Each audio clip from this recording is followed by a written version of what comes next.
Hey, what's up, Golf Strategy School? My name is Marty Griffin, and I'm here with a fantastic interview with Chris Finn, the founder of PowerForSuccess.com. He is a Golf Digest Top 50 fitness instructor. He is also part of the Titleist Performance Institute, TPI, if you're in the know. And today we're talking about whether or not golf fitness is kind of fact or crap. How much is marketing put into some of their research?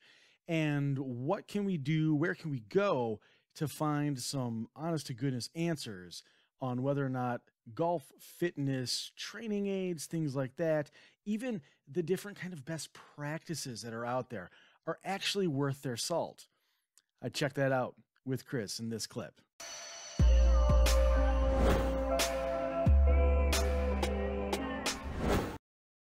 You guys do a ton of research. You kind of described it as like the heartbeat of your organization is really making sure that everything is really well rooted in science. And even if there's a claim that there's science attached to it, how deep does that claim go? Is it, did the marketing department get a hold of it and put an extra couple pumps into it, that type of thing?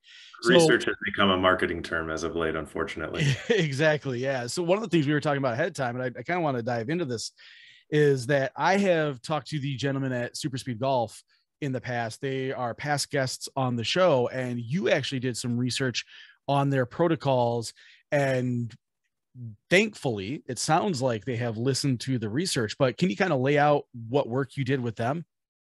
Yeah, for sure. No, I think the reason we do the research, just to give everybody a little context, is when I started, I'm probably the most skeptical human being on earth. And so when you tell me, like, I honestly, I thought golf fitness was a load of crock.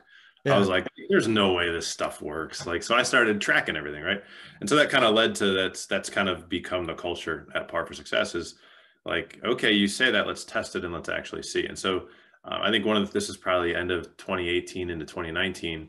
We partnered with Super Speed. They gave us a bunch of their sticks, super graciously. We have 100 or so members. So we ended up having 40 golfers in these studies. So that's one of the problems. A lot of the research, or quote unquote research, that's done is you'll see like, oh, we had 10 people and they only did one test, right? Or like there's no control group. Right. There's no well, let's try this versus that. And the challenge is, in all fairness to the researchers, is it's hard to gather a big group. And that's one of the beauties of of Par Success is we have having a big client list helps. We affectionately call them our guinea pigs. And we, they come in, they know we are absolute golf geeks. We test everything, we track everything. So what we did was we took the 3 sticks. We took their current protocols at the time, which were at like 30 swings with each stick, both ways. And it was like 100 total swings.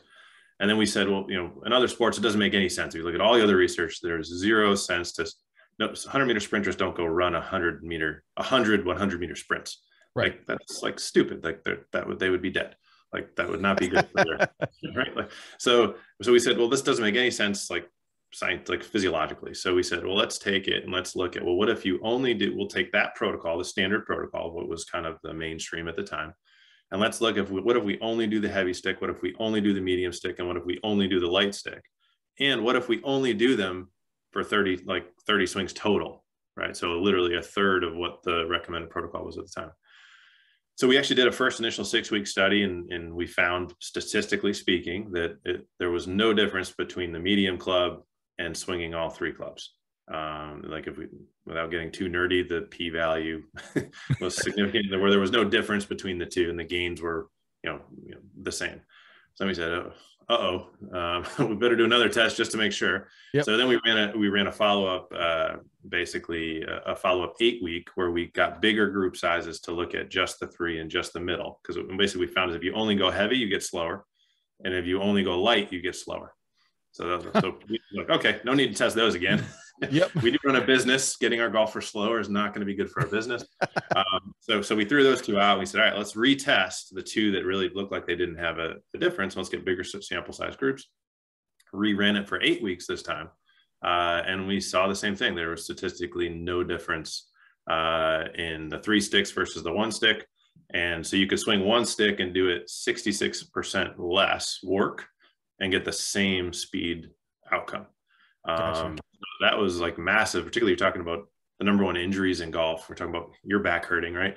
Yeah. The number one, the reason why backs and wrists and all those, areas get hurt for golf, generally it's not like you're getting taken out by, a linebacker from the side, blind side, right? It's not contact, it's overuse. And so if overuse is the number one problem in golf, and we're doing speed protocols that are requiring grinding us more swings than we need to do, like it would make sense for longevity in the game and longevity in the sport. Like, let's work smarter, not harder, right? Oh, yeah. So that's where and like you said, since then I believe they've decreased the number of swings, which is great to see, and so that's and then now you're seeing a lot more of these other speed systems coming out, and they're and so it's been cool to watch that whole industry kind of evolve, and it was fun being a part of it, in the early days of doing a lot of that research.